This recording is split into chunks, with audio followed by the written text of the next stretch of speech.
Hürmetli vatandaşlarım, nöbetçilikçimizle başlayımız. Reis Xi Jinping Cuma günü Prezident Obama ile söhbet yetkizdi. Mavzulu haber 9. ayının 25. günü Amerika Ovazı'nın Xitay Tili programması da ilan kılındı.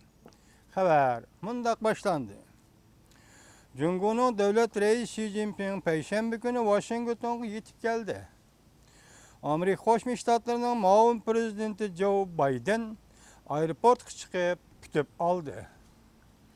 Prezident Obama bugun Juma kuni Reis Xi Jinping rasmiy qarshilish murosimi o'tkazdi.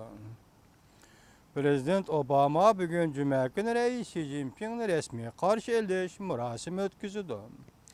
Cumhurbaşkanı Reis Xi Jinping Seattle şəhərində 2,5 günlük ziyaretini ahırlaştırıp 9. ayının 24. günü Washington'a yetip geldi. Bundan burun Reis Xi Jinping qatarlıq Cumhuriyet dövlət rəhbərləri Boeing aeroplan zavodunu ve yumşaq detal işləp çıxarış şirkətini ziyaret kıldı. Həftənin 4. günü keçdi Reis Xi Jinping Ağsaray'a berip Prezident Obama ile birlikte sözləşkəç piyade yol menip Bilayir mehmanxanasıga kelib, kəşlik xizmət ziyafətiga qatnaşdı.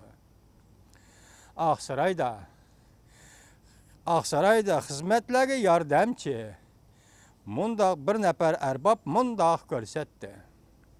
İki dövlət rəhbərləri ziyafət jarayonida iki dövlət o'rtasidagi ixtiloflarga munosabatlik zo'r masalalar bo'yicha fikr almashtirdi. Dikkat vatandaşım. İki devlet rəhbərləri ziyafət jarayonida iki devlet o'rtasidagi ixtiloflarga munosabatlik zo'r masalalar bo'yicha fikr almashtirdi. Xi Jinpingning bu qatimqi Amerika ziyaratiga biz tahlil qilib shundoq demasakmi, butun dunyo diqqat qilyapti.